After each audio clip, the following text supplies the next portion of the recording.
How classic. Just got cut off there. I guess we're in a life in the spin cycle portion of my intro. This will be part 2. Nothing's perfect. And the irony of what brings me here is I usually overanalyze so much and want everything to be perfect. Like, should I wear something? Should I have a backdrop? And so my YouTube page sticks out more. Then I finally just said, who gives a rotten shit? Just dwell into my office, which is my forerunner, where I take care of most of my business anyway. I have no signal at home, no privacy to do this at home, so that makes it more difficult. But I kind of like the challenge and the weirdness of it, sitting in a vacant parking lot in my forerunner. But Life in a Spin Cycle is a book that I started writing back in 98, and it is full of stories and adventures of the first half of my life all the way up through my early 40s, and it is insane. I haven't published it yet because, one, my neurotic perfection. Is it really ready? Have I covered everything? Too many pages. I need to include photos. And should I self-publish? And I got a friend that wants to help me and he gets distracted. You know, that's what I mean about this 21st century circus, man. We're all just all over the place and no one has steady jobs anymore, careers. Everyone, all of a sudden, this guy has this schedule, then he's got something different. And that's why bands can't stick together. Like, oh, I have to work Saturday. Shit, that's when we have a gig. And anyway, just being an artist is a mess. And it's become more difficult, I think, in this 21st century era when most people think opposite. Because of technology, I think it's easier. Hey, you can promote your band online. But I'm like, no one has the focus, though. No one's getting noticed because there's so many more people doing it and blah, blah, blah. Which will be part of my ranting, the 21st century cycle shit. So yeah, the book will cover a lot more of this shit in details. And I don't want to make this intro prolonged. I'm just here. I'm a unique individual. I like to entertain. I'm not business savvy. I'm definitely not tech savvy. So I'm the artist. If I had an agent or money, I'd be probably already making it in some realm or another because I've already got the talents and personality. But like actors that go through 40 auditions before they get their role, that's how it works. You could do stand-up comedy for 10 years and never get discovered. But you know, otherwise, I'm your basic dude. Everything Colorado. I ski, snowboard, mountain bike, camp. I've been on road trips all my life. Brought up by amazing parents. I'm just the outcast and had a rebellious outlook on life and look up to people like Hunter S. Thompson, George Carlin, and Jack Kerouac, and Keith Moon as kind of my idols in a sense, how they pushed the boundaries and made a living at it and were really brilliant people. So I kind of take off them in a way. And I'm really, really passive. I've been labeled an extrovert, always the life of the party growing up. And people are always like, dude, you analyze movies perfectly. And even when I'm working on any job over the years, I think I can count 4 or 5 times at least that random strangers or people I've worked with have been like, dude, you should host a show. You should be doing comedy.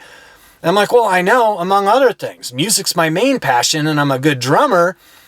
But it's just a shit show. There's so many people doing it. There's so much distraction because of technology. The raw talent's being overlooked by people who are more tech savvy and ahead of the ball game now. So the millennials are kicking my butt. When they don't really have the true talent, they're just got the tech savvy talent and love doing this kind of shit. And I do love posting videos, and I've taken helmet cam excursions and, like I said, been road tripping and camping since I was young. My parents were hippies, pretty much, baby boomer hippies, and they didn't do the whole acid dropping thing. They were more Elvis Beatles type. My uncle, who was a little younger, was the Led Zeppelin, Jimi Hendrix era. I'd love to hear his stories, but he went to Vietnam and he's a little, anyway. And most of my relatives live in Syracuse, New York, so I've got a lot of East Coast blood and don't get to see them often. So my immediate family is the only one out here in Colorado.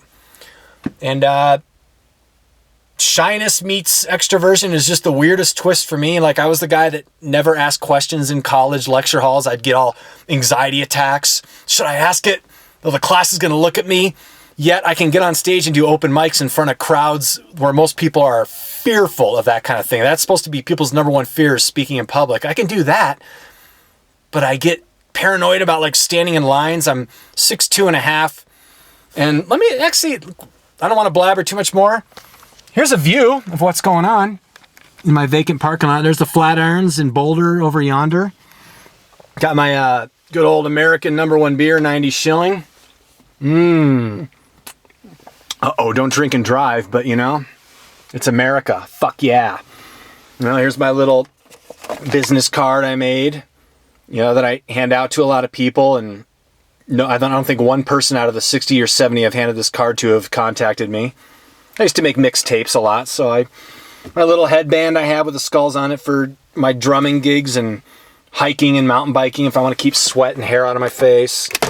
Now, I'm prepared. I got everything ready in the glove box, even, again, little George Carlin humor. If my car breaks down, I need something to do. My little notepad for ideas, toothpicks, gum, tissues. You know, I'm like a grandpa. I'm very organized. I was raised well. And this is my office. You know, and my tent, I guess, as you could call it. Trusting 97 Limited 4Runner. I love this thing. And it's got 245,000 on it. But like everything I own, I take care of stuff. I run clothes into the ground. I have I think my skis are 15 years old at this point. And I got a friend that always says, dude, if you upkept and upgraded your mountain bike and skis and shit like that, you're already better than all of us already, skiing bumps and being a radical mountain biker and all that. He goes, God, you would be so much better if you had the better equipment. I was riding a hardtail mountain bike up until like 2 or 3 years ago. I finally got a full suspension bike. And I'm taking like trails in Moab and Durango, which are pretty intense. I'm a tough Viking. I've never broken a bone. I have more energy and talents than people half my age. I'm just literally 1 in 100 million. So I'm like, let's get on YouTube and prove it, per se. And so that's where we're at.